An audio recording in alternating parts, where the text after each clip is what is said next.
Hello and welcome to my channel Physics with Fun. Here we will discuss about the very basic concepts of the physics. आज का जो हमारा topic है वो है unit first का chapter third which is length mass and time measurement. इसमें सबसे पहले हम देखेंगे order of magnitude of length. देखो यूनिवर्स में जो डिस्टेंस है वो सबसे छोटी हो सकती है 10⁻⁻14 metre which is radius of nucleus, और सबसे बड़ी जो है वो हो सकती है 10⁻25 metre which is radius of universe. हम डिस्टेंस को मेजर करने के लिए दो मेथड्स यूज करते हैं which first one is direct method and second one is indirect method. Direct method में हम 10⁻⁻5 मीटर से 10⁻2 मीटर तक की डिस्टेंस जो है या लेंथ जो है मेजर कर सकते हैं। The direct method involves comparison of distance और length to be measured with a chosen standard of length. लेकिन एटॉमिक डिस्टेंसेस या हम कह सकते हैं जो एस्ट्रोनॉमिकल डिस्टेंसेस हैं उनको हम डायरेक्ट मेथड से मेजर नहीं कर सकते। For such measurements indirect methods have to be used. सबसे पहला जो इनडायरेक्ट मेथड है वो है echo reflection method. The echo method is used to measure large distances. This method may be used to find the distance of a hill.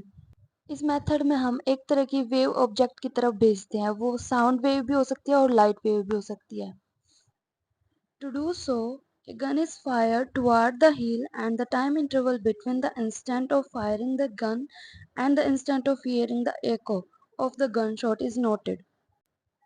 इस time interval में sound waves पहले observer से hill की तरफ जाएंगी and then back to the observer. जैसे कि इस पिक्चर में हम देख रहे हैं कि एक ऑब्जर्वर है जो साउंड प्रोड्यूस करता है, वो साउंड वॉल से टकरा के दोबारा से रिफ्लेक्ट बैक होकर ऑब्जर्वर के पास पहुंचती है and that reflected sound produces echo. अब जैसा कि हम पिक्चर में देख रहे हैं साउंड को ऑब्जर्वर तक पहुंचने के लिए 2 टाइम्स डिस्टेंस कवर करनी पड़ रही है। If we assume v is the velocity of the sound, s is the distance of the hill from the observer and t is the total time taken, then according to the formula v into t is equal to 2s, where s is the distance from the hill to the observer. यहाँ से हम s को derive करेंगे तो v into t divide by 2. By this formula we can measure the distance between any two points by putting the values of v and t. v which is velocity of the sound और जिसकी value होती है 343.2 metre पर second, और t की value जो हमने note की है गन के फायर होने और गन के एको सुनने के बीच वाली वैल्यू, इन दोनों की वैल्यूज को इस फॉर्मूले में पुट करने के बाद s is equal to V into T by 2, तो हम किसी भी दो पॉइंट के बीच की डिस्टेंस को मेजर कर सकते हैं। And this method is called echo और रिफ्लेक्शन मेथड। अब साउंड वेव की जगह पे हम लेज़र बीम का भी यूज़ कर सकते हैं क्योंकि laser beams is a source of very intense और monochromatic and unidirectional beam. By making use of laser beam in place of sound waves, the echo method is used to measure the distance of moon from the earth.